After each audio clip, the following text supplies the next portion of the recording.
Kinutya siya ng mga taong pumupusta dahil isa lamang siyang baguhan sa lugar na ito. Minaliit pa siya at mayroong nagsabi na kung iniaalay ba nito ang kanyang sariling buhay sa pagpunta sa lugar na ito. Meron ding nagsabi na mahina raw ito dahil baguhan pa lamang. Minaliit rin siya ng kanyang kalaban at sinabi nito na paglalaroan niya muna ito bago niya ito patayin. Isang kalaban ang umapak sa kanyang ulo at kinutya siya dahil wala siyang binatbat. Sa lahat ng pang-aalipusta na yun ay hindi siya nagkaroon ng kahit na anong reaksyon dahil nakatuon ang kanyang pansin kung paano niya dudurugin ang kanyang kalaban. Kaya siya naging ganito dahil 3 taong gulang pa lamang siya ay namatay ang kanyang mga magulang dahil sa mga halimaw. Hindi kalaunan ay kunupkup siya ng kanyang tsuhin at tiyahin. Mayroong sakit ang kanyang tiyahin at nagpa siya na itigil na ang gamot nito para lamang matustusan ang pag-aaral ng bida ngunit nang hindi sinasadyang marinig ng ating bida ang balak nito ay nagpa siya siyang pasukin ng napakadelikadong lugar na kung saan ay maaari siyang mamatay. Kaya niya pinasok ang lugar na ito dahil alam niya sa sarili niya na meron siyang ibubuga ngunit sa isang iglap ay nagawa siyang patauban ng kalaban. Ngunit mayroong kakaibang nangyari sa kanya na tanging sa kanya lamang ipinagkaloob. Sa gitna ng bulwagan ng pagsasanay ay naglalaban sa isang sparring ang dalawang mag-aaral. Isang malakas na suntok ang damapo ng tuwiran, at ang estudyanteng tinamaan ay napangiwi sa tindi ng sakit na tila nagliyab ang kanyang panga. Gayunman ay tinawanan niya yon. At inamin na malinaw na mas lalo pang humusay ang Vaudreuil fist ni Su-hong. Napaisip siya kung nakatungtong na ba ito sa tinatawag na micro-level. Nanatiling kalmado si Su-hong at ipinaliwanag na 2 araw pa lamang mula nang makalusot siya sa antas na iyon. Sa mundong kanilang ginagalawan, malinaw ang paghahati ng mga antas sa martial arts, basic, proficient, micro-level, mastered, at perfect. Ang makapasok pa lamang sa micro-level ay sapat na upang maungusan ang karamihan sa mga kapantay na edad. Hindi napigilan ng kasama niya ang paghanga, at sinabi niyang pagdating sa Vaudreuil Feast ay wala ni isa sa kanilang klase ang maihahambing kay Su-hong. Maya-maya ay nagtanong siya kung tapos na ba itong magpahinga upang maipagpatuloy ang ensayo, ngunit ang hapdi ng nagdaang suntok ay sariwa pa rin at wala talaga siyang balak tumanggap pa ng isa. Tinawag niya si Su-hong na isang baliw sa cultivation, kumaway bilang pamamaalam, at nagsabing uuwi na siya upang kumain. Bago tuluyang lumabas ng training hall ay magalang siyang nagpaalam kay Teacher Lee. Pinagsabihan siya ng guro na ayusin muna ang kanyang damit bago lumabas. Pagkatapos ay binalingan ni Teacher Lee si Su-hong at pinahinto ito. Ipinaalala niyang hindi pa nababayaran ang 30,000 registration fee para sa martial arts department, at nalalapit na ang pagsasara ng aplikasyon sa susunod na buwan. Sandaling nag-atubili si Su-hong at nakiusap kung maaari pa siyang bigyan ng ilang araw. Napabuntong hininga ang guro, nauunawaan niya ang kalagayan ng pamilya ni Su-hong, subalit malinaw ang patakaran at wala siyang kapangyarihang baguhin yon. Nang makaalis ang lahat, nanatili si Su-hong sa loob at nagpatuloy sa pag-eensayo ng mag-isa. Paulit-ulit niyang isinagawa ang mga porma, ngunit iisa lamang ang umiikot sa kanyang isipan, ang 30,000 bayarin. Bumalik sa kanya ang mga alaala ng nakaraan. 3 taong gulang pa lamang siya nang mamatay ang kanyang mga magulang sa isang sakunang dulot ng mababangis na halimaw. Mula noon ay nakitira siya sa kanyang tiyuhin at tiyahin. Nang matuklasan ng mga ito ang kanyang talento sa martial arts, ginawa nila ang lahat upang masuportahan ang kanyang pagsasanay. Sa panahong malayang gumagala ang mga mababangis na hayop, ang pagiging martial artist ang isa sa pinakamainam na paraan upang kumita ng malaki. Nagpakasipag siyang magsanay upang mabigyan sila ng mas maayos na buhay. Ngunit sa sandaling yon, pakiramdam niya ay lalo lamang niya silang pinahihirapan. Kinagabihan ay bumalik siya sa isang tahimik na sulok ng lungsod, sa masikip at luma ng apartment na tinatawag niyang tahanan. Sa loob ay mahinahong tinanong ng kanyang tiyahin kung malapit na bang sumapit ang bayarin sa upa at kung magkano pa ang kulang nila. Sinabi ng kanyang tiyuhin na maaaring ipagpaliban ang renta at unahin muna ang registration fee ni Su-hong. Sumang-ayon ang tiyahin at binanggit na sa ganitong talento ay tiyak na magtatagumpay si Su-hong balang araw at hindi nila maaaring pigilan ang kanyang pag-angat.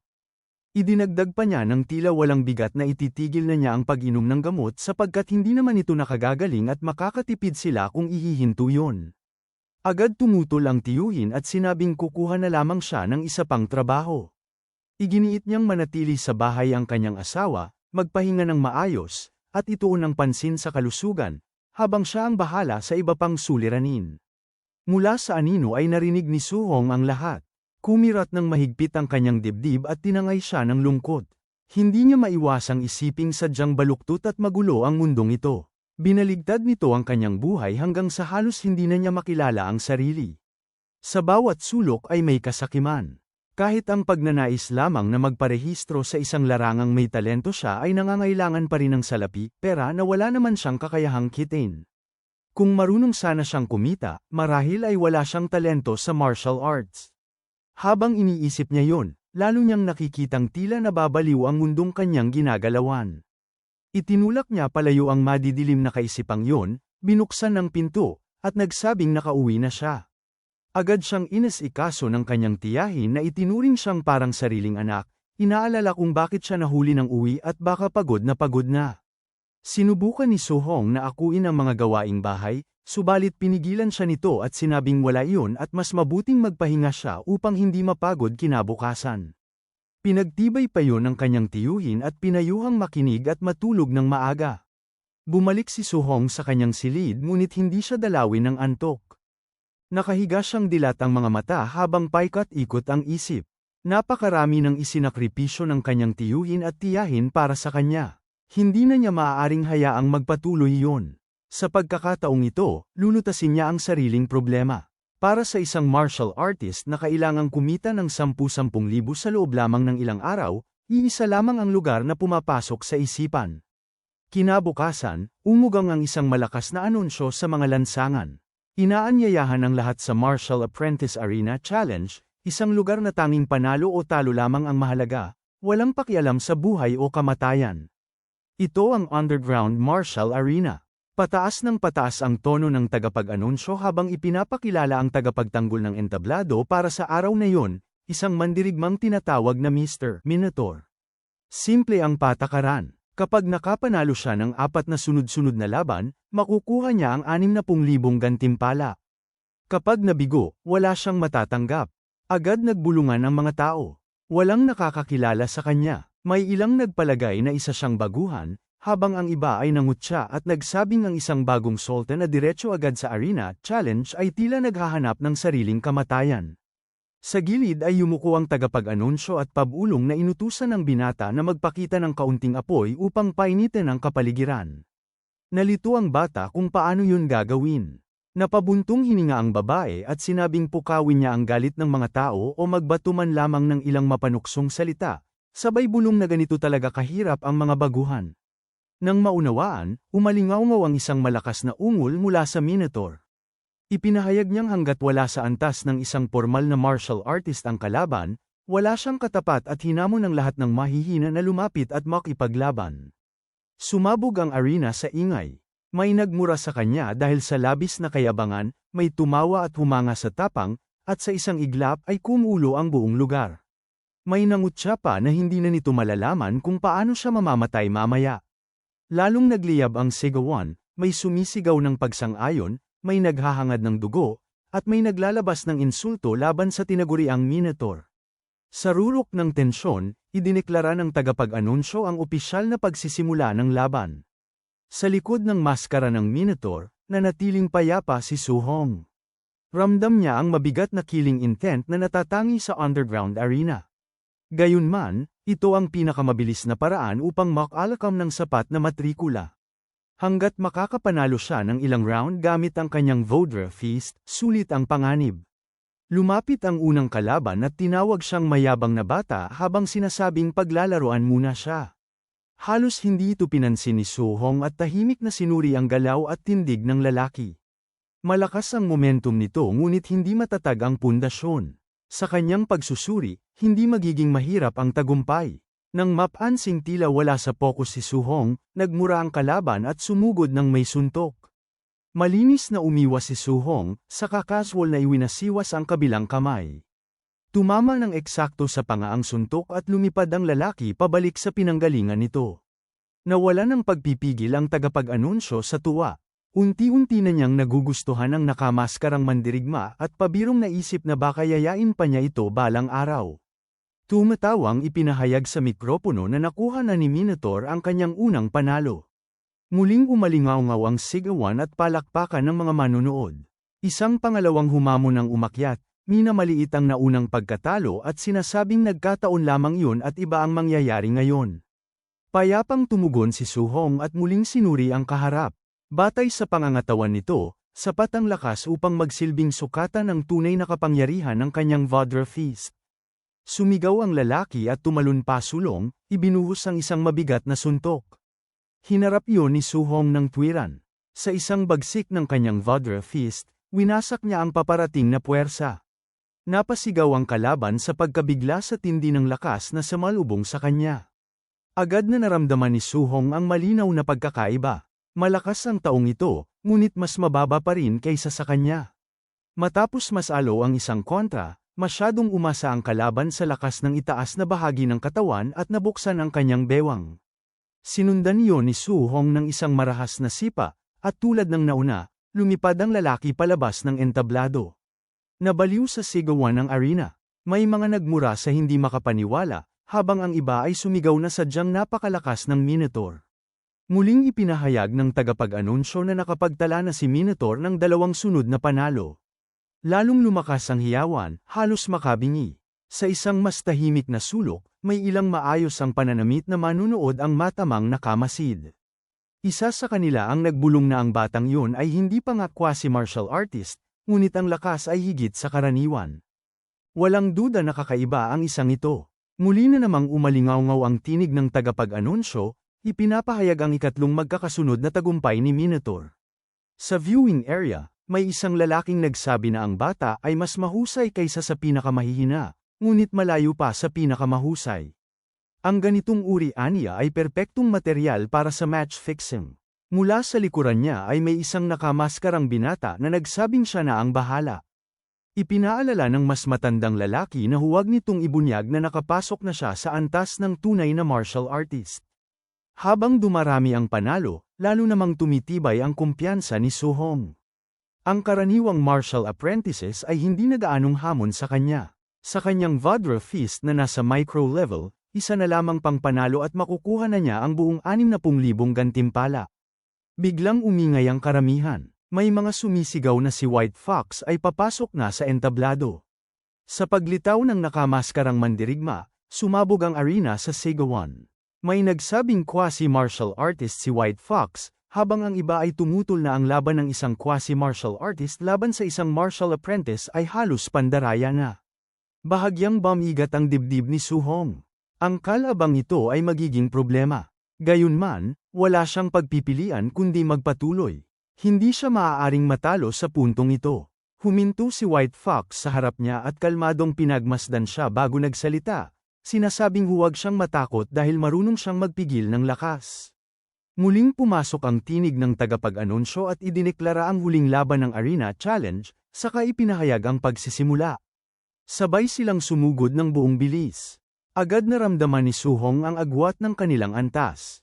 Mas mababa ang kanyang cultivation kaya kinailangan niyang ibuhos ang lahat sa unang galaw pa lamang. Sumabog pasulong ang kanyang suntok, at kitang-kita ang pag-alo ng hangin sa lakas ng impact. Niyanig ng banggaan ang entablado habang parehong nagpakita ng nakakatakot na puwersa. Sa mismong sandali ng pagtama ng kanilang mga kamao, kumabog ng malakas ang dibdib ni Su-hong. May mali, ang kalaban ay hindi quasi-martial artist. Isa itong tunay na martial artist na sadyang itinago at pinigil ang sariling vitalidad. Biglang sumiklab ang tensyon sa kanyang isipan. Hindi niya inasahan na may ganitong halimaw na biglang lilito. Humugat ng malalim na hininga si White Fox at inilunsad ang isa pang atake, pinakawalan ng Thunder Rush Fist. Sunod-sunod ang mga suntok, bawat isa ay mas mabigat kaysa sa nauna. Sa ilalim ng walang humpay na pag-atake, napaatras si Su-hong at kumalat ang sakit sa kanyang katawan. Ito ang tunay na lakas ng isang ganap na martial artist. Natigilan ang mga manunood, may nakakilala sa teknik at sumigaw na yun ang 3 Echo Thunder Rush Fist. Walang umasa na makakakita ng ganitong galaw sa lugar na ito, at ang sorpresa pa lamang ay sulit na ang bayad sa tiket. May iba namang umiling at nagsabing tapos na ang Minotaur. Para sa kanila, malinaw na ang resulta. Ngunit walang balak tumigil si White Fox. Patuloy ang kanyang mga atake, walang awa sa pagpiga ng kalamangan. Makalipas ang ilang sandali, tila nabagot na siya. Ipinahayag niyang walang saysay ang puro depensa at hinikayat si Minotaur na lumaban ng buong lakas upang makita niya ang tunay na kakayahan nito. Sa sandaling yun, wala nang magawa si Minotaur kundi harangin ang mga suntok. Kahit nakadepensa, ramdam niyang bumabaon ang bawat tama, at lumalaganap ang kirot sa bawat impact. Kung magpapatuloy ito, tiyak ang kanyang pagkatalo. Kailangan niya ng pagkakataon para makakontra, ngunit napakabilis at napakabangis ng mga suntok ni White Fox, halos walang siwang na maiwan. Sa huli, si White Fox mismo ang nakakita ng puwang. Isang suntok ang dumiretso sa panga ni Minotaur. Lumipad siya at bumagsak ng malakas sa sahig. Nakahiga roon, nanlalabo ang kanyang paningin at unti-unting kumukupas ang kamalayan. Bago pa siya tuluyang makabawi, lumapit si White Fox at malamig na nagsalita. Ipinaalam niyang hindi siya makakatanggap ng kahit isang barya mula sa gantimpala ng laban na iyon, ngunit handa siyang imbitahan ng kanyang guro. Kung papayag si Minotaur na mag-ayos ng mga laban para sa kanila sa hinaharap, babayaran siya ng katumbas ng premyong iyon. Kahit nakatapak ang paa ni White Fox sa kanyang mukha, tumanggi si Minotaur ng walang pag-aatubili. Hindi niya kailanman gagawin ang ganoong kaiyang gawain. Sandaling nagulat si White Fox. Hindi niya inasahan ang ganoong katatag na pagtanggi. Nang makabawi, nagbabala siyang pag-isipan nito ng mabuti dahil may kapalit ang pagtanggi na hindi nito kayang bayaran. Tumugon si Minotaur sa pamamagitan ng pagkwestiyon kung ang mga taong gumagawa ng ganitong bagay ay karapat-dapat pa bang tawaging martial artist. Sapat na yun, sinabi ni White Fox na wala nang dapat pag-usapan. Habang tumatalikod, malamig niyang idinagdag na kung hindi ito makikipagtulungan, wala siyang magagawa kundi wasakin siya upang habang buhay na mangarap na lamang na maging martial artist. Habang ibinababa ni White Fox ang atake patungo sa kanyang binti, umalingawngaw sa isipan ni Minotaur ang mga salitang iyon. Maging isang martial artist, sa isang iglap, kumilos ang kanyang instinct. Sa huling sandali ay nakaiwas siya, bahagyang nakaligtas sa tama. Hindi niya maaaring hayaang mapilayan siya. Pinilit niyang tumayo at muling pumasok sa laban. Nagulat si White Fox nang makitang muling tumindig si Minotaur, ang mga mata ay nagliliyab sa determinasyon. Hindi siya maaaring bumagsak dito. Hindi sa lugar na ito. May kung anong naputol sa kanyang loob, at isang panibagong lakas ang umagos sa kanyang sugatang katawan. Hindi maitago ni White Fox ang pagkabigla. Tiyak na tinamaan niya ito ng Thunder Rush Fist kanina, ngunit nakatayo pa rin ang lalaking ito. Sa kabila nito, malinaw ang isipan ni Su Hong. Nais niyang maging isang martial artist. Hindi niya hahayaang masayang ang mga sakripisyo ng kanyang tiyuhin at tiyahin sa loob ng maraming taon. Nais niyang mabigyan sila ng magandang buhay. Ngunit nangangahulugan ba yun na tatalikuran niya ang lahat ng pinaninindigan ng isang tunay na martial artist? Dumating ang sagot ng walang pag-aatubili. Hindi.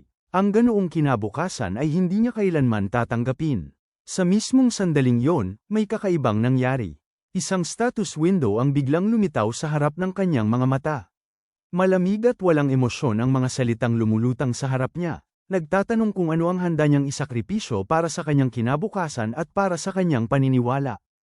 Hindi nag-atubili si Su Hong.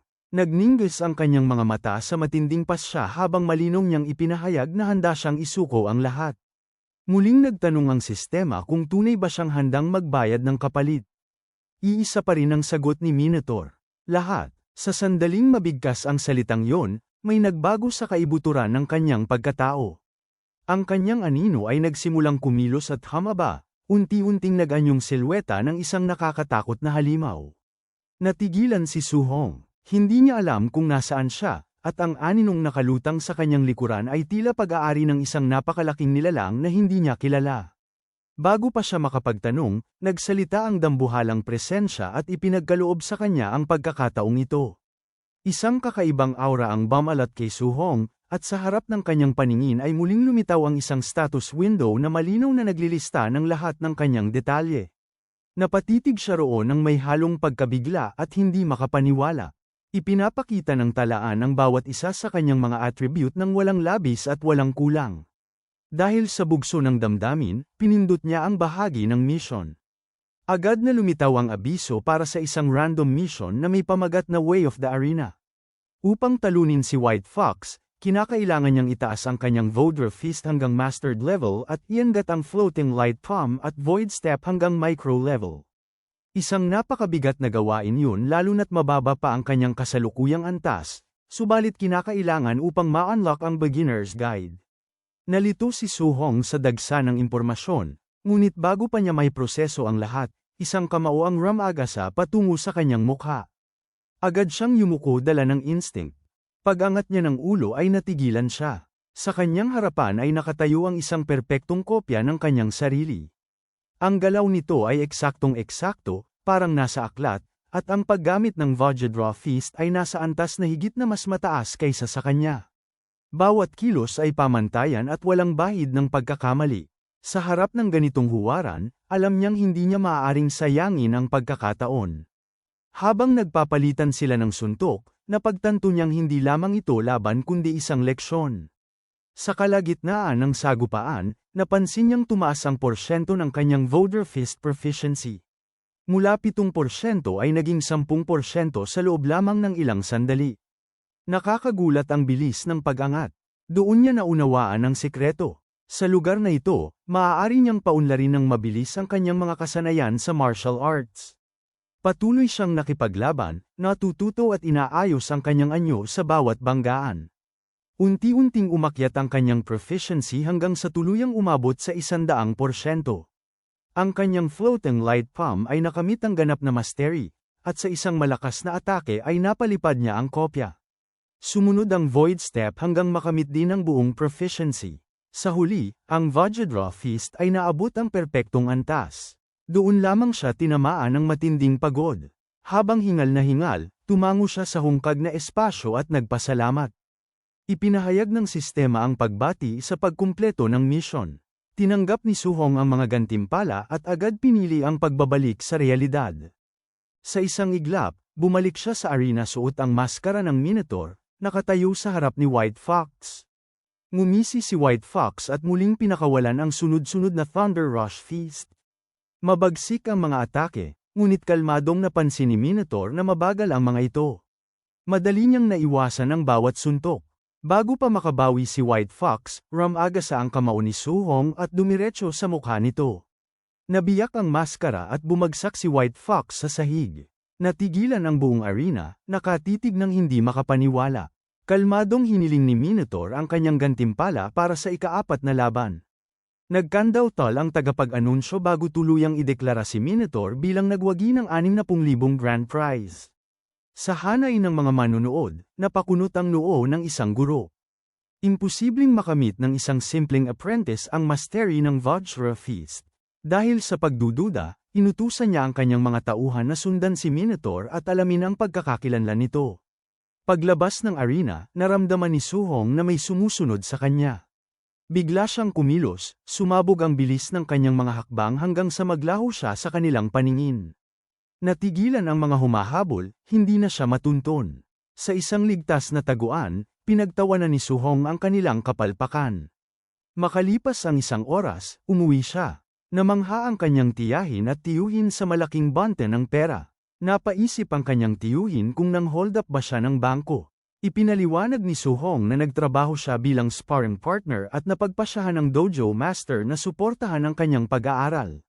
Nagtanong ang tiyuhin kung yun ba ang kilalang kuripot na dojo, ngunit hiniling lamang ni Su Hong na pagkatiwalaan siya. Nang makita ang kanyang seryosong mukha, ngumiti sila.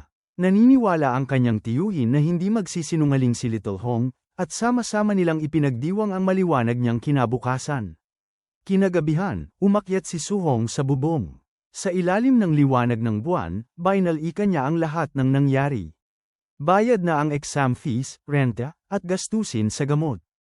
Napatawa siya sa ginhawa. Binuksan niya ang system interface at napagtantong nakaligtas siya dahil sa mahiwagang kapangyarihang ito. Napansin niya ang isang stat na tinatawag na martial value. May abisong nagsabing nakakuha siya ng 57 martial value points dahil sa pagkatalo sa mas mataas na antas na kalaban. Maaaring gamitin ang mga ito upang pataasin ang vitality at mga kasanayan. Agad niya itong sinubukan. Nang idagdag niya ang mga puntos sa vitality, isang nag-aalab na enerhiya ang sumabog sa kanyang katawan. Umabot sa 70 ang kanyang vitality, Katumbas na ng isang quasi-martial artist. Ibinuhos niya ang natitirang puntos sa vitality. Naramdaman niyang gumaan at lumakas ang kanyang katawan, tila mas buhay kaysa dati. Ikinuyom niya ang kamao at napansing maging ang kanyang mga sugat ay tuluyang gumaling. Umaapaw ang lakas sa kanyang mga ugat. Ninais niyang subukin ang bagong lakas. Tumalon siya sa mga bubong patungo sa combat power tester sa drill ground ng paaralan. Ilang sandali lamang at narating niya ang Star City No. 1 High School. Tahimik ang paligid at may nag-iisang tier isang combat power tester na nakatayo roon. Tinipon niya ang kanyang vitality ngunit nagpa siya na magpigil. 70% lamang ng kanyang lakas ang ginamit. Tumama ang kanyang suntok sa makina nang may matinis na tunog. Sa isang saglit, tila napakabigat ng impact. Biglang kumislap ang tester at tuluyang namatay. Natigilan siya at nag-alala na baka pagbayarin siya sa sirang makina, kaya minabuti niyang umalis. Isang tinig ang sumigaw mula sa likuran at nagtangkang alamin kung sino ang naroon. Agad siyang tumakbo nang walang paliwanag. Isang galit na tagapag-alaga ang dumating sa sirang makina at minura ang gumawa. Ipinagpalagay niyang sina Chun Shan at Lee Duo na naman ang may sala at nangakong didisiplinahin ang mga ito. Nang magsimula ang klase, ang gymnasium ng Star City No. 1 High School. Siksikan ang mga estudyante sa bawat sulok, at tahimik na nakatayo si Suhong sa gitna nila. Habang naghihintay, narinig niyang nabugbog si Chun Shan. Napukaw ang kanyang pansin at inalam ang nangyari. Ipinaliwanag ng isang estudyante na winasak umano ni Chun Shan ang combat power tester sa kalagitnaan ng gabi at tumangging umamin, kaya pinarusahan ito ng principal sa harap ng lahat. Naramdaman ni Suhong ang bahagyang pagkailang. May ibang umako sa pagkakamali niya. Kasabay nito ay nakahinga siya ng maluwag. Kung siya ang nahuli, hindi niya kailanman mababayaran ang makina. Bago pa siya makapag-isip pa, umalingaw-ngaw ang tinig ng tagapag-anunsyo at pinatahimik ang lahat. Ipinahayag na may espesyal na panauhin, isang Tier 3 martial artist na nagngangalang Chan Tian, na magtuturo ng isang C-rank martial art na tinatawag na Thunder Rush Feast. Hinikayat ang lahat na mag-focus at makinig. Sumabog sa ingay ang gym. May mga sumigaw na yon ang unang beses nilang makakita ng Tier 3 martial artist. May iba namang nagbanggit na ang C-rank martial arts ay karaniwang napakamahal pag-aaralan sa mga dojo sa labas. Ngunit nang marinig ni Suhong ang pangalan, nagningning ang kanyang mga mata. Ang Thunder Rush Fist ang mismong teknik na ginamit ni White Fox sa underground arena. Isang suntok na nagbubunga ng 3 dagandong. Walang maitatangging napakalakas nito. Sa labas ng paaralan, napakalaki ng bayad para lamang makapagparehistro sa ganitong aral. Hindi niya hahayaang masayang ang pagkakataong ito. Hindi na nag-aksaya ng oras si Chan Tian sa mahabang pananalita. Ipinaalam niyang ipapakita niya ang buong galaw ng 10 beses mula simula hanggang wakas. Kung gaano karami ang matututunan ng mga estudyante ay nakasalalay na sa kanila. Humakbang siya pasulong, pumasok sa tindig, at sinimulan ang Thunder Rush Feast. Isang suntok ang pinakawalan. Matindi ang puwersa at umalingaw-ngaw ang tunog ng kulog sa loob ng gym. Habang ipinapakita niya ang galaw, ipinaliwanag niya ang mga antas. Sa basic level, isang kulog ang maririnig sa bawat suntok. Sa proficient level, 3 dagandong. Sa micro level, 5. Sa mastered level, 7, na siyang kanyang kasalukuyang antas. Nang tapusin niya ang galaw, 7 malalakas na tunog ng kulog ang umalingaw-ngaw, pinayanig ang hangin. Matapos ang mabigat na paggamit ng enerhiya, sandali siyang huminto upang magpahinga. Idinagdag niyang sa Perfect Realm, 9 na kulog ang maaaring malikha sa isang suntok. Gayunman, pinaalalahanan niya ang mga estudyante na huwag maghangad ng sobra. Kung makuha lamang nila ang pundasyon sa araw na yon, sapat na yon. Pagkatapos ng maikling pahinga, inanunsyo ni Chan Tian ang ikalawang demonstrasyon at inatasan ang lahat na subukang sumabay sa kanyang galaw. Mabilis na napuno ang gym ng mga estudyanteng sumisigaw ng mga pilit at sablay na battle cry habang sinusubukan nilang gayahin ang bawat galaw ni Chan Tian. Lumipas ang mga oras na parang saglit lamang. Isa-isa nang bumigay ang mga katawan ng mga estudyante sa matinding pagod. May mga nagreklamo na wala silang maintindihan sa teknik, habang ang iba ay halos gumapang sa sobrang pagkaubos ng lakas. Mayroon ding ilang matitigas ang ulo na patuloy pa ring nagsasanay kahit nanginginig na ang mga binti, Nagtatanong kung may nakatuklas na ba ng sikreto sa likod ng galaw. Isa sa mga kaibigan ni Suhong ang nagpahid ng pawis at nagbulong na talagang napakahirap aralin ng C-rank martial art. Nang lingunin niya ang paligid, napansin niyang wala si Suhong. Sandali siyang napaisip kung natutunan na ba nito ang teknik, ngunit agad ding napalitan ng tanong kung saan ito nagpunta. Sa sandaling yon, may masayang halakhakan na umalingaw sa malapit. Isang estudyante ang buong pagmamalaking naghayag na naabot na niya ang basic level. Lumingon ang kaibigan at nakita si Chun-shan na halatang tuwang-tuwa sa sarili. Isang alo ng inggit ang damaloy sa kanyang dibdib. Hindi na nakapagtataka kung bakit tinatawag ng lahat si Chun-shan na henyo. Tila napakadali para rito ang mga bagay na pinaghihirapan ng iba. Agad na lumapit ang principal, ipinakilala si Chun-shan bilang nangungunang henyo ng paaralan, at tinanong si Chan Tian kung nais ba nitong sanayin ang naturang estudyante. Nagtipon ang mga estudyante sa paligid at itinuring si Chun-shan bilang tunay na prodigy. Ngunit si Chan Tian ay hindi gaanong humanga. Casual niyang sinabi na hindi pa yun sapat upang tawaging henyo. Sa ibang lungsod, ang ganitong antas ay pangkaraniwan lamang. Makalipas ang ilang sandali, lumipat sila sa labas habang nagpapatuloy ang usapan. Nagreklamo si Chan Tian sa principal na hindi kahanga-hanga ang mga estudyante at tila nasayang lamang ang kanyang pagpunta. Sa kaibuturan ng kanyang isipan, pinaghinalaan niyang mas pinapaboran ng paaralan ang mayayamang estudyante kaysa sa may talento. Gayunpaman, inisip niyang kahit paano ay may isang nakaabot sa basic level at maayos naman ang bayad sa kanya. Tinanong niya ang principal kung talagang umaasa itong makatagpo ng top-tier genius sa ganitong lugar. Napabuntong hininga ang principal at inamin na malupit ang landas ng martial arts. Napakahalaga ng talento. Ang pagsisikap lamang, kung walang pagkakataon, ay hindi sapat. Sa gitna ng kanilang pag-uusap, isang biglaang dagandong ang umalingaw sa hangin. Pareho silang natigilan at sabay na napalingon sa pinanggalingan ng tunog. 7 magkakasunod na dagandong ng kulog ang narinig. Ang 7-sound Thunder Rush Feast. Agad nagbago ang kanilang mga mukha. Hindi sila makapaniwala na may ganitong antas sa loob ng paaralan. Lalong nabigla ang principal. Ipinahayag niyang imposible yun at wala siyang kilalang estudyanteng ganoon ang antas. Pagkatapos ay may napagtanto siya. Hindi niya kilala ang estudyanteng yun at wala rin itong binayarang karagdagang bayarin. Nang titigan niya ang suot nitong uniforme, kumabog ang kanyang dibdib. Tiyak na estudyante ng paaralan ang may-ari niyon. Tumama sa kanya ang katotohanan. Kung naging istrikto siya sa patakaran, maaaring hindi pa nakadalo ang batang iyon sa leksyon. Si Chan Tianman ay hindi makapagsalita.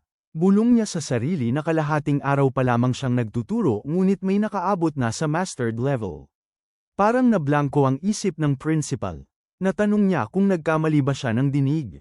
Siyam na dagandong ba talaga yon? Si Chan Tian ay nanatiling tahimik, halos maiyak sa tindi ng emosyon. Hindi rin makapaniwala ang principal.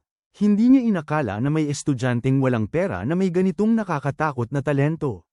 Nang makita niyang tila nakatulos sa kinatatayuan si Chan Tian, tinanong niya kung ano ang nangyayari.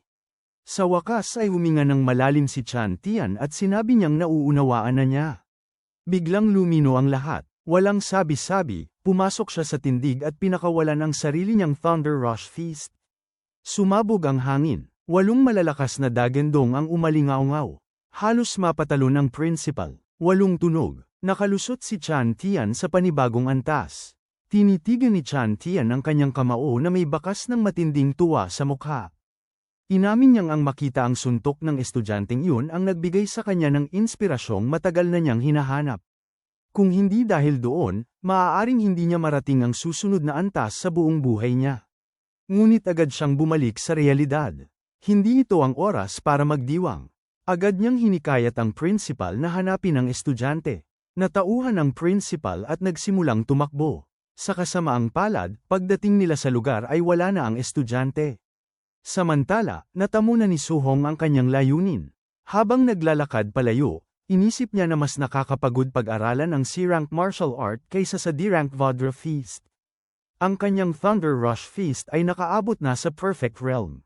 Ang susunod na hakbang ay ang paghahanap ng paraan upang makakuha ng mas maraming martial value points upang maging tunay na martial artist sa lalong madaling panahon. Hindi siya maaaring umasa palagi sa mga laban na may kasamang buhay at kamatayan sa underground arena. Kung makakakuha siya ng puntos sa normal na sparring, mas mainam yun.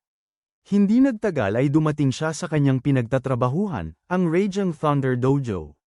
Sa loob, abala ang mga estudyante sa kanilang pagsasanay. Nang makita siya, may nagtanong kung bakit siya napadpad doon. Casual niyang sinabi na wala siyang ibang ginagawa at nais lamang magprakti. Biglang may malakas na kalabog na umalingaw-ngaw sa bulwagan. Isang estudyante ang tumilapon at bumagsak sa sahig. Nakatayo sa ibabaw nito ang isang binatang may mapanghamak ng ngiti. Ipinahayag nitong kung may maglalakas loob na sabihing mahina ang pagtuturo ng kanyang guro, dapat munang aminin ng mga ito na sila ay mahina at hindi gumagawa ng dahilan. Sumulyap si Su-hong at tinanong kung ano ang nangyayari. Ipinaliwanag ng kanyang kaibigan na matagal na siyang wala kaya hindi niya alam. Ang guro ng estudyanteng yun ay bagong instructor na napakalakas ngunit minamaliit ang karaniwang tao at tamad magturo. Bukod pa roon, ang disipulo nitong si Lian ay napakalakas din. Habang nag-uusap sila, isa na namang estudyante ang bumagsak. Tiningnan ni Lian ang kalaban at ipinahayag na hindi ito dapat maghamon kung ganoon kaina ang antas. Bago pa lumala ang sitwasyon, lumapit si Su-hong at hinawakan ang pulsuhan ni Lian, ipinapahiwatig na sapat na yon. Agad siyang tiningnan ni Lian nang may galit at inusisa kung sino siya at bakit siya nakikialam. Ipinahayag nitong kung may lakas ng loob siya, maaari nilang ayusin ito sa arena ng isa laban sa isa. Hindi umurong si Su-hong at kalmadong tinanggap ang hamon. Sa sandaling yun, may tinig na pumutol sa tensyon at ipinahayag na magsisimula na ang klase. Hinayla ni Lian ang kanyang kamay at ngumisi, sinabing maswerte si Su-hong sa pagkakataong yun. Habang pinagmamasdan siyang umalis, napaisip si Su-hong na sobra ang kayabangan ng lalaking yun. Hindi nagtagal ay nagsalita ang instructor. Ipinahayag nitong huling araw na niya sa pagtuturo ng Raging Sea Spear Technique. Gaya ng dati, isang beses lamang niya itong ipapakita. Sa kanyang tindig pa lamang ay halatang wala siyang inaasahang makakatuto mula sa isang demonstrasyon. Subalit si Su-hong ay nakatutok ng husto. Para sa kanya, sapat na ang isang beses. Sinundan ng kanyang mga mata ang bawat galaw habang humahawi ang sibat sa hangin. Nang matapos ang demonstrasyon, tumalikod ang instructor at sinabi na nakasalalay na sa kanila kung gaano karami ang kanilang natutunan. Agad sumiklab ang mga reklamo. May mga nagsabing panlilin lang ang isang beses na pagpapakita. Ang iba ay nagreklamo na hindi man lamang nila nakita ng malinaw mula sa likuran. Ngunit si Su-hong ay naunawaan na ang pinakapuso ng teknik. Ang sibat ay kumikilos na tila isang dragon na sumasalpok sa dagat, at ang puwersa ay rumaragasa na parang walang katapusang alon. Kumuha siya ng sariling sibat at nagsimulang gumalaw, perpektong ginagaya ang kanyang nakita. Sandaling natahimik ang lahat, pagkatapos ay sumabog ang ingay. Hindi makapaniwala ang mga nakakita at sumigaw na natutunan niya ito. May mga nagbulong na ngayon lamang sila nakakita ng ganitong uri ng prodigy, habang ang iba ay mapait na inisip kung sila ba ay sadyang kulang sa talino. Dahil sa ingay, bumalik si Lian at inusisa kung sino ang sinasabing nakatuto ng teknik. Tinawanan niya ang ideya hanggang sa makita si Su-hong. Habang pinagmamasdan niya ang maayos at tuloy-tuloy na galaw ng sibat, unti-unting kumitid ang kanyang mga mata. Mukhang tunay ngang naunawaan ito ni Su-hong. Isang interes ang sumiklab sa kanyang loob. Ang subuki ng isang tulad nito ay magiging kapana-panabik. Lumapit siya at tinawag si Su-hong, ipinahihiwatig na bibigyan niya ito ng ilang gabay sa paggamit ng sibat. Sinunggaban ni Lian ang sibat, pinaikot ito ng mabilis, at itinuro ang dulo kay Su-hong bilang hamon. Maliwanag sa kilos niya na nais niyang turuan ng leksyon ang binata. Hindi nag-atubili si Su-hong at tahimik na tinanggap ang hamon. Isang estudyante ang nagmamadaling lumapit upang pigilan siya. Nagbabala na bagamat masama ang ugali ni Lian ay tunay itong malakas kaya hindi dapat padalos-dalos. Ngumiti lamang si Su-hong at sinabing huwag mag-alala. Humakbang siya pasulong, itinaas ang sibat, at mahinahong pumwesto. Pagharap kay Lian, magalang niyang ipinahiwatig na inaasahan niya ang paggabay nito. Ang magalang na pananalitang yun ang tuluyang nagpasiklab kay Lian. Inakusahan niya si Su-hong ng kayabangan at idineklara na ipapakita niya ang Raging Sea Spear Technique sa micro level. Nanatiling kalmado si Su-hong. Maingat niyang ginamit ang sibat, sinadyang pigilan ang tunay niyang lakas. Proficient level lamang ang ipinamalas niya dahil ayaw niyang ilantad ang lahat. Nais lang niyang ipaunawa sa kaharap kung gaano ito kaabsurdo kumilos. Sa sandaling gumalaw ang sibat ni Su Hong, nanigas si Lien. Hindi may kakaila ang daloy at momentum ng galaw. Iyon ay malinaw na proficient level na Regency Spear technique. Kahit anong pagtanggi ang gawin niya, hindi magbabago ang katotohanang nasa harap niya. Umabot si Su Hong sa proficient level. Ang bawat galaw ay parang mga alon na humahampas sa dalampasigan. Nang tuluyang sumalakay ang sibat, tuluyang napatigil ang kalaban. Hindi niya mapaniwalaan ang nakikita. Isa lamang martial apprentice si Su Hong at hindi pa ganap na martial artist, ngunit naabot na niya ang antas na kahit veterano ay hirap makamit. Isang abiso ang lumitaw sa paningin ni Su Hong. Natalo ang mas mataas na antas na kalaban at nadagdagan ng 35 martial value ang kanyang puntos. Napatunayan niyang gumagana ito, kahit normal na sparring ay nagbibigay ng puntos. Hindi na niya kailangang isugal palagi ang buhay sa underground arena. Maaari siyang lumakas sa mas matalinong paraan. Samantala, gumuho ang loob ng kalaban. Hindi niya matanggap ang nangyari. Ilang taon siyang nagsanay samantalang napakabilis na abot ni Su Hong ang antas na iyon. Pakiramdam niya ay nawala ng saysay ang lahat ng pinaghirapan. Bago pa lumala ang sitwasyon, ibinaba ni Su Hong ang sibat at mahinahong sinabing sapat na yon. Dumating ang instructor at nakita ang nangyari. Agad niyang pinagalitan ang sariling estudyante. Nang magtangkang sumagot ito, malakas niya itong sinampal at pinaalalahanan na kung hindi kayang tanggapin ang pagkatalo ay hindi ito tunay na martial artist. Natuwa ang mga nakasaksi sapagkat kilala ang estudyante sa pagiging mayabang at sa wakas ay napahiya ito. Binalingan ng instructor si Su Hong nang may paghanga.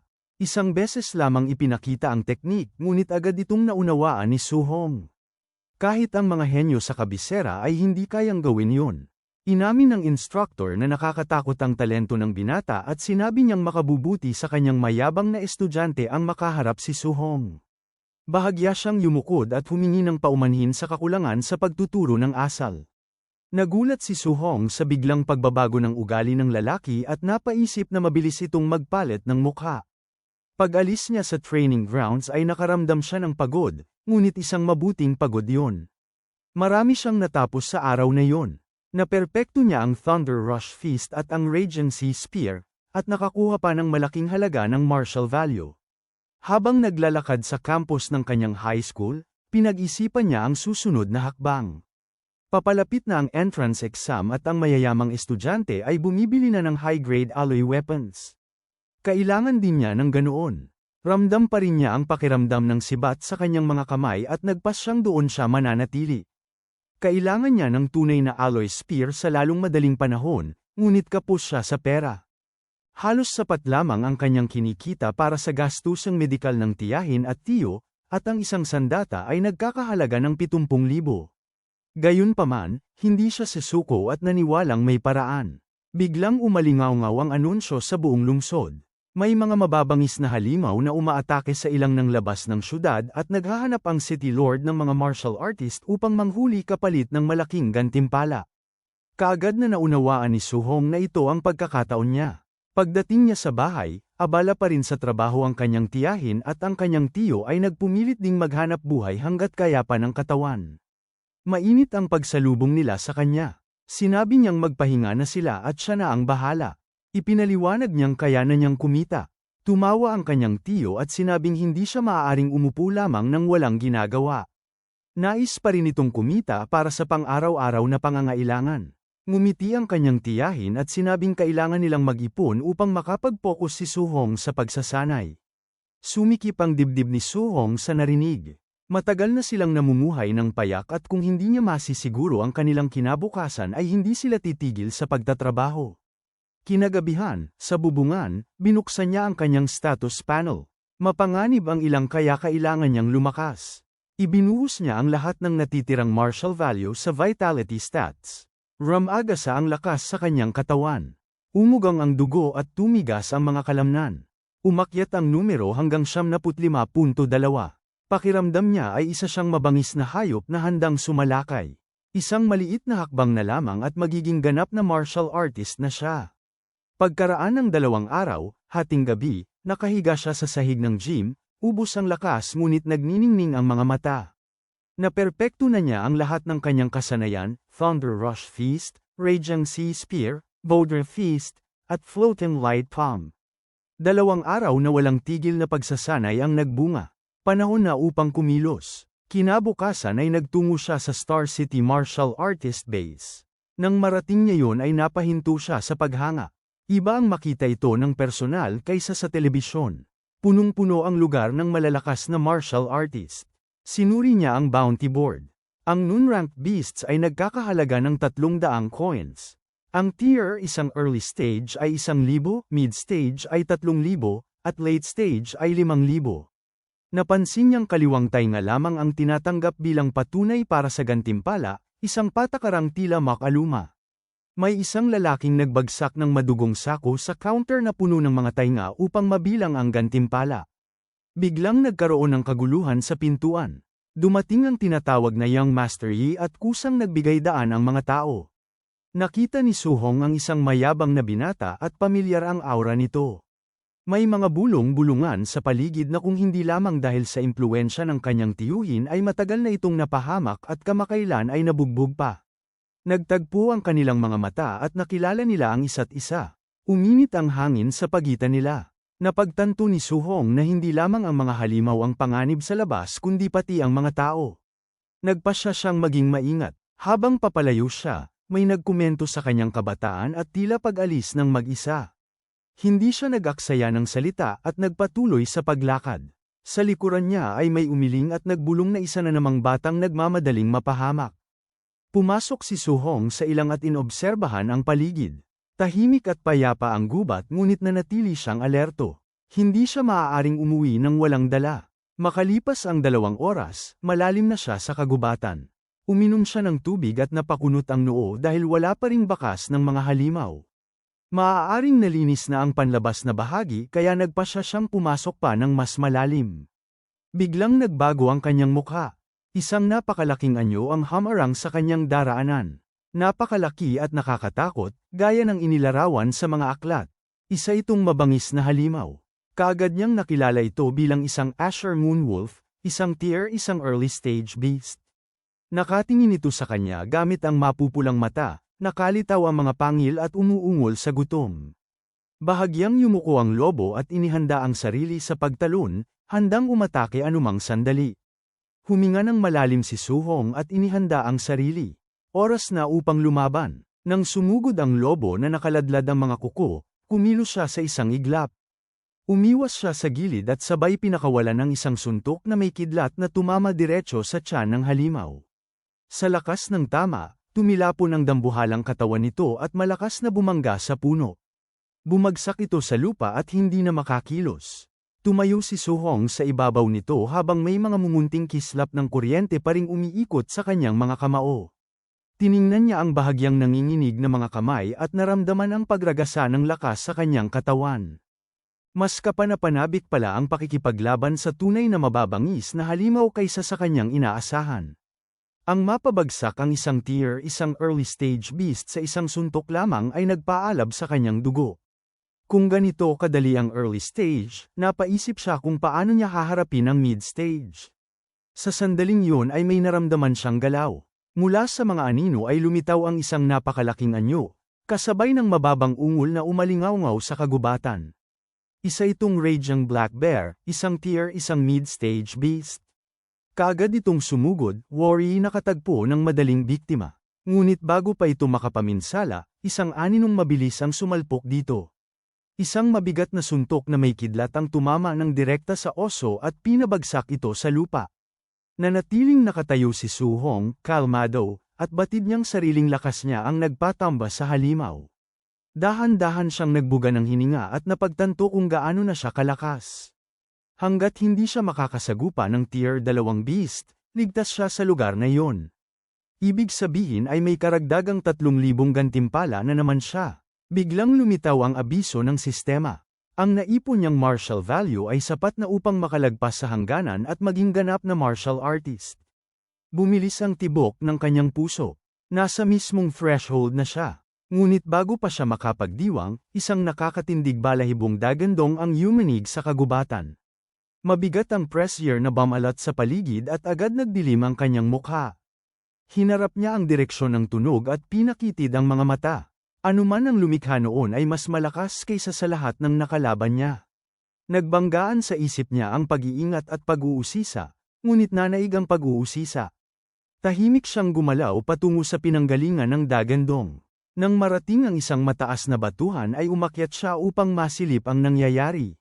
Napigil ang kanyang paghinga sa kanyang nasaksihan. Isang dambuhalang itim na ahas na may makentab na kaliskis ang nakapulupot sa pagitan ng mga puno. Isa itong isang late-stage beast, ang Black Jade Python. Napakalaki nito at nakakatakot ang aura. May grupo ng mga tao na nakikipaglaban dito ngunit malinaw na sila ay natatalo. Isa-isa silang tinatalsik at hindi makalaban ng maayos.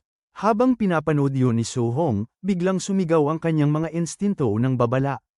Kaagad siyang tumalon palayo. Ang buntot ng halimaw na may matutulis na umbok ay malakas na bumagsak sa lugar na kanyang kinatatayuan at nabiyak ang lupa.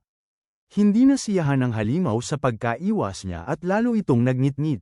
Kakababa pa lamang ni Su-hong ay kinailangan na naman niyang tumalon upang makaiwas sa panibagong pag-atake. Bahagya siyang tinamaan at nakaramdam ng matinding sakit. Doon niya lubos na napagtanto ang bilis ng nilalang. Pagkabawi ng balanse ay napansin niyang may sugatang mandirigma sa malapit na hindi na makatayo. Hindi ininda ni Su-hong ang sariling sakit at kinuha ang sandata ng lalaki, nagpa siya na hihiramin muna iyon. Muling hinarap niya ang halimaw. Itinaas ng python ang ulo at ibinuka ang napakalaking bibig upang muling umatake. Muntik na namang tamaan si Su-hong ngunit gumulong siya palayo sa tamang oras. Nang makatayo ay mabilis siyang nag-isip. Karaniwang kailangan ng buong koponan upang pabagsakin ang isang isang late-stage beast, ngunit naroon siya at nakikipaglaban ng harapan. Dahil ito sa kanyang mga kasanayang umabot na sa perpektong antas. Ginamit niya ang Void Step upang makaiwas sa sunod-sunod na pag-atake. Nang makakita ng pagkakataon ay sumugod siya at isinulong ang sibat gamit ang Regency Spear Technique. Tumagos ang dulo sa kaliskis ng halimaw at napaungol ito sa galit. Nagwala ang python at marahas na pumiglas. Hindi tumigil si Su-hong at patuloy na umatake ng may liksi at eksaktong galaw, lalo pang pinasiklab ang galit ng nilalang. Gayunpaman, alam niya ang katotohanan. Sa laki ng katawan nito, mahirap maghatid ng nakamamatay na tama. Kailangan niyang maging matyaga, pahinain muna ito at maghintay ng tamang sandali. Muling sumalakay ang halimaw at ibinagsak ang napakalaking katawan patungo sa kanya. Pinakawalan ni Su-hong ang isang perpektong Thunder Rush Feast. Nagbanggaan ang puwersa at yumanig ang hangin habang pareho silang umatras. Alam niyang hindi siya maaaring manatiling malapit pagkatapos umatake. Isang pagkakamali lamang ay katumbas ng kamatayan laban sa ganitong nilalang. Mabigat na ang kanyang paghinga, nakakapagod ang ganitong estilo ng pakikipaglaban ngunit ito lamang ang ligtas na paraan. Napansin din niyang bumabagal na ang galaw ng python. Papalapit na ito sa limitasyon. Pinatatag niya ang sarili at itinuon ang mga mata sa kalaban. Biglang may malamig na kilabot na dumaan sa kanyang gulugad. May mali. Bago pa siya makakilos, isang marahas na puwersa ang tumama sa kanya mula sa gilid. Tumilapon siya at malakas na bumagsak sa lupa. Habang hinihingal ay gumulong siya upang salagin ang kasunod na atake, at ang impact ay nagpayanig sa kanyang mga buto. Nambush siya. Pilit siyang tumayo at sumigaw upang alamin kung sino ang umatake. Mula sa mga anino ay lumabas ang ilang figura. Isa sa kanila ang tumawa ng malakas at tinukso siya dahil sa pagkakahuli ng hindi handa, at iminungkahi na ibigay na lamang sa kanila ang Black Jade Python. Nang makilala ni Su-hong ang nagsalita ay bumigat ang kanyang dibdib. Dumating na ang tunay na problema. Napalibutan siya ng malaking grupo ng mga tauhang dati na niyang nakaalitan. Ikinwento ng pinuno na nang makita niyang umalis si Su-hong nang mag-isa sa lungsod ay inakala niyang mamamatay ito sa labas. Hindi niya inaasahang mabubuhay pa ito at makakasungkit pa ng halos patay ng Black Jade Python. Tiningnan ng pinuno ang python na halos wala ng lakas at nakita yun bilang perpektong pagkakataon upang angkinin ang lahat. Napagtanto ni Su-hong na kung sinasabi ng lalaki na nadatnan lamang nila ang python, kaka-rating pa lang nila. 5 silang lahat at pawang mga martial artist. Sa dami nila, alam niyang hindi niya kayang sagupain silang lahat ng harapan. Biglang sumugod ang isa sa mga tauhan, nakataas ang kamao, at ipinahiwatig na nais ng Young Mastery ang Python at dapat sana ay tumakas na si Su-hong. Nainis si Su-hong sa kawalang galang at nag-ipon ng napakalakas na aura sa kanyang kamay. Ipinakita niyang ang dahilan lamang ng kanyang pagkakatulak kanina ay ang pataksil na pag-atake at hindi dahil mahina siya. Nagbanggaan ang kanyang suntok at ang kamao ng kalaban, at isang alon ng enerhiya ang kumawala. Nabigla ang tauhan sa biglang puwersa at doon niya napagtanto kung gaano kalakas si Su-hong. Hindi doon nagtapos ang binata. Sinundan niya ito ng isa pang suntok sa mukha na nagpalipad sa kalaban pabalik sa grupo. Kaagad na nakilala ng pinuno ang teknik. Ito ang makapangyarihang Vajra Fist. Napagtanto niyang ang nasa harap niya ay ang taong kilala bilang Minotaur. Kahanga-hanga ang ipinakitang lakas, ngunit nakilala rin ni Su-hong ang pinuno. Ito si White Fox. Ipinahayag ni White Fox na minsan na siyang napahiya ni Su-hong sa harap ng maraming tao at hindi niya yun malilimutan. Dahil sa galit ay nagpasya siyang hindi niya palalampasin ang pagkakataong ito. Inutusan niya ang kanyang mga tauhan na sabay-sabay pabagsakin si Su-hong. Agad silang sumugod, bit-bit ang kanilang mga sandata at handang umatake. Mabilis na dinampot ni Su-hong ang kanyang sibat at kumari pa papasok sa mas masukal na bahagi ng ilang upang makalayo at makalikha ng distansya. Hindi pumayag si White Fox na makatakas siya at agad inutusan ng lahat na habulin siya. Siya mismo ang nanguna sa pagtakbo habang sinusuyod nila ang kagubatan. Hinagilap nila ang bawat posibleng mapagtataguan. May isang tauhan na nagreklamo dahil hindi nila siya matagpuan, samantalang ang isa ay nagbabala na ang masiksik na kagubatan sa unahan ay perpektong lugar para sa pananambang kaya dapat silang maging alerto. May isa namang nanatiling mayabang at nagsabing sa dami nila ay walang dahilan para matakot sa iisang tao lamang. Ngunit sa isang iglap, may aninong kumislap sa likuran niya sa bilis na halos hindi masundan ng mata. Paglingon niya, naroon si Su-hong. Isang mabigat na suntok ang bumagsak sa kanya at tumilapon siya sa ere bago bumagsak sa harap mismo ni White Fox. Wala na itong malay. Nagulat ang pinuno at hindi maunawaan kung paano nakakagalaw si Su-hong ng ganoon kabilis. Hindi makapaniwala si White Fox sa kanyang nakita. Dahil sa biglaang atake, mabilis na bumuo ng depensibong bilog ang natitirang grupo, takot na sila na ang kasunod. May isang tauhan na nakilala ang teknik at sinabi na yun ang Nine Echoes Thunder Rush Feast, isang galaw na kahit tier 3 martial artists ay hirap perpektuhin. Naiinis na sinigawan sila ni White Fox na tumahimik, ngunit sa loob-loob niya ay nagkakagulo ang kanyang isipan. Hindi niya matanggap na may taong kayang perpektuhin ang Vajra Fist at Thunder Rush Feast ng sabay. Unti-unti siyang nilamon ng takot. Hindi nila alam na sa itaas ng puno ay tahimik silang pinagmamasdan ni Su-hong. Para sa kanya, mistula silang mga daga na hinahabol ng pusa. Naisip niya na kung hindi lang siya naubusan ng lakas sa pakikipaglaban sa Python kanina ay kaya niya silang durugin ng harapan. Ibinato niya ang kanyang sibat upang lumikha ng distraksyon. Malakas itong tumama sa lupa at nagulat ang grupo. Habang nakatuon ang kanilang pansin sa sibat, bumagsak si Su-hong mula sa itaas, sinunggaban ng isa sa kanila at agad itong pinabagsak. Pagkatapos ng mabilis na atake ay naglaho siyang muli sa mga anino. Lubos na natakot ang natitira. Pakiramdam nila ay kahit magsama-sama sila ay hindi sila ligtas laban sa ganitong kalaban.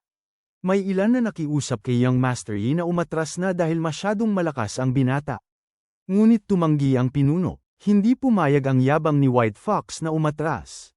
Kahit may takot sa dibdib ay ipinahayag niyang dapat mapatay si Su-hong sa araw na yun.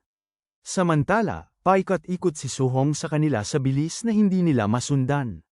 Bigla, habang nagsasalita pa si White Fox, dumaan si Su-hong sa kanyang tabi at muling sinunggaban ang isa pang tauhan at ibinagsak ito sa lupa.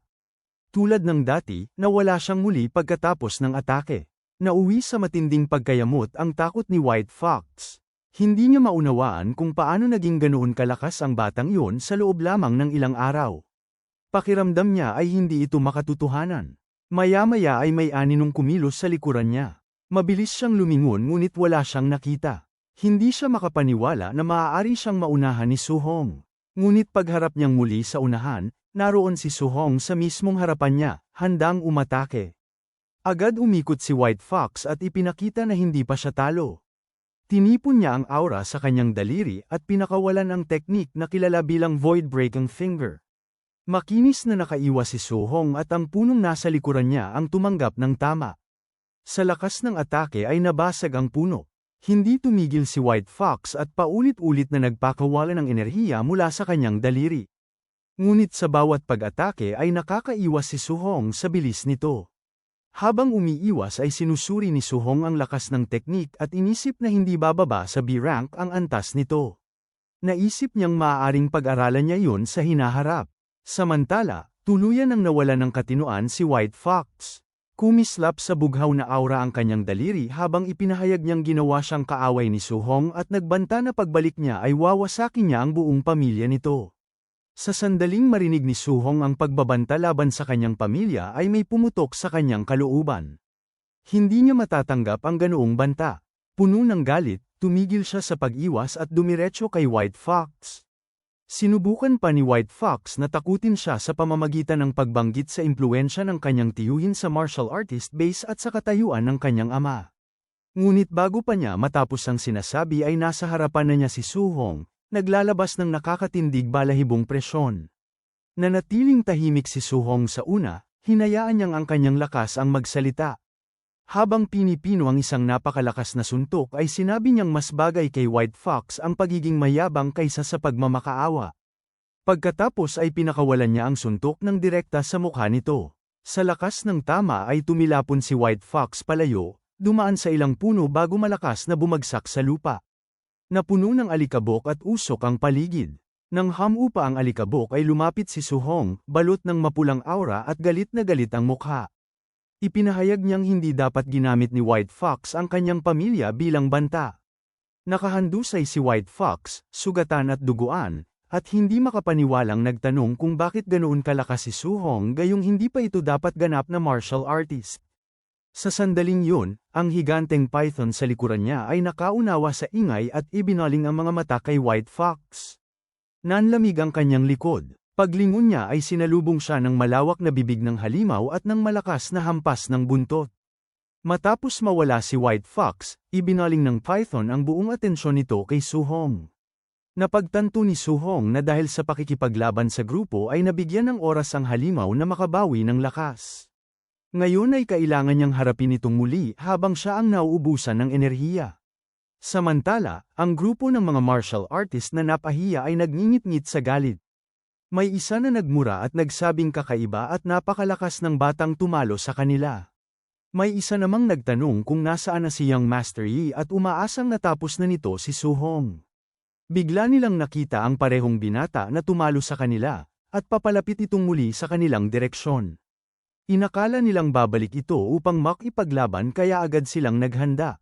Ngunit wala nang balak si Su Hong na makipaglaban sa kanila. Tuloy-tuloy siyang tumakbo at malamig na ipinahiwatig na umiwas sila sa daraanan niya. Makalipas ang ilang saglit ay nakita nila ang dahilan. Isang dambuhalang, galit na Black Jade Python ang humahabol kay Su Hong. Nanlungo sila sa takot sa nasaksihan. Muling sumugod ang Python kay Su Hong. Ngunit hawak ang sibat ay mabilis siyang tumalon sa gilid at nakaiwas sa nakamamatay na atake. Sa kasamaang palad, hindi ganoon kabilis ang isa sa mga martial artist. Siya ang nasakmal ng python.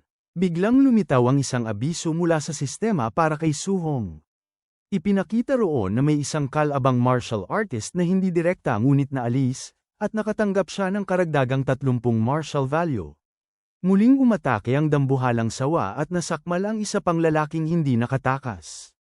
Isa na namang notification ang pumasok na may kaparehong mensahe, at nadagdagan muli si Su Hong ng 30 martial value.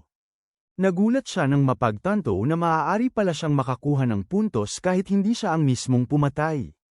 Agad na ibinaling ng sawa ang pansin kay Su Hong at hinampas siya ng napakalakas nitong buntot. Tumalon siya pataas at nakaiwas, patuloy na umiiwas sa tuso at mabagsik na pag-atake ng buong katawan ng halimaw. Habang tumatakbo at umiiwas, napansin ni Su Hong na sapat na ang naipon niyang martial value upang makalusot sa susunod na antas at tuluyang maging isang ganap na martial artist. Habang mabilis siyang gumagalaw sa pagitan ng mga puno, madali niyang nalilinlang ang lalong nagagalit na sawa. Sinuri niya ang paligid at napagtantong kailangan lamang niyang makahanap ng ligtas na lugar upang simulan ang kanyang breakthrough. Maya-maya ay may namataan siyang isang maliit na kuweba sa unahan. Ito ang perpektong kanlungan na hinahanap niya, isang lugar na makapagsisilbing proteksyon laban sa sawa habang nakatuon siya sa pag-angat ng kanyang lakas. Agad siyang kumari pa papunta sa bunganga ng kuweba. Sa patuloy na paghabol, sumugod ng huli ang sawa, ngunit sa tamang sandali ay nakalundag si Su-hong papasok sa loob. Sinubukan ng sawa na sundan siya ngunit masyadong malaki ang katawan nito para sa makipot na pasukan kaya ito'y naipit. Wala itong nagawa kundi magngalit sa galit. Sa loob ng kuweba, mahinahong binuksan ni Su-hong ang kanyang system status. Nakasaad doon na ang kanyang vitality ay nasa 76, ang spirit ay 23, at ang kanyang pangangatawan ay mortal body na 3%. Ang kanyang mga kasanayan, Raging Sea Spear Technique, Thunder Rush Fist, Vajra Fist, Floating Light Palm, at Void Step, ay nasa perpektong antas. Pinakamahalaga, ang kanyang martial value ay umabot na sa 504. Hindi na siya nag-aksaya ng oras at ibinuhos ang lahat ng puntos sa kanyang mga estadistika. Nakatuon siya sa vitality, at habang pumapasok ang mga puntos, naramdaman niya ang matinding init na tila lava na dumadaloy sa kanyang mga ugat. Ilang sandali lamang ay umabot sa 100 ang kanyang vitality. Maging ang naipit na sawa sa labas ay tila nakaramdam ng nakapangingilabot na pagbabago sa hangin. Lumabas ang panibagong abiso. Matagumpay ang breakthrough. Tier 1 martial artist na siya. Bumalong ang napakalakas na enerhiya sa kanyang katawan at naramdaman niya na isa na siyang tunay na mandirigma.